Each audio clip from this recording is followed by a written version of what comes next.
শিক্ষক এমন একটা চাকরি যে গোটা ভারতবর্ষ জুড়ে আজ একটা অচল অবস্থা চলছে।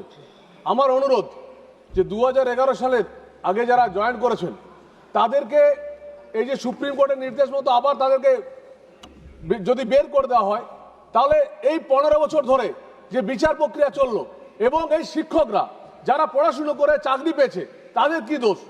এই যে পিডিটিআই যারা চাকরি পেয়েছিল তাদেরকে বাদ দেওয়ার জন্য আপনার 1 সেপ্টেম্বর 2025 সুপ্রিম কোর্ট একটা অর্ডার দিয়েছে যে টেট পরীক্ষায় পাস করতে হবে। তখন টেট পরীক্ষা ছিল না, রাজ্য সরকার পরীক্ষা নিত। রাজ্য সরকার পরীক্ষা নেওয়ার পর সেই পরীক্ষায় তারা চান্স পেয়েছে, তারপর তাদেরকে বাদ দেওয়া হচ্ছে। এটা গোটা ভারতবর্ষ জুড়ে 20 লক্ষের উপর আজকে শিক্ষকরা এই অবস্থায় দাঁড়িয়ে আছে। আমার অনুরোধ, আমার পশ্চিমবঙ্গেও এই শিক্ষকরা 75,000 উপরে আছে। তারা কি এমন দোষ করেছে যে তারা কোনো মতেই এই চাকরি থেকে যদি তাদের বহিষ্কৃত হয়? এটা গোটা বিষয়টা খুব গুরুত্বপূর্ণ, তাহলে কিন্তু ভয়ঙ্কর বিপদ হবে।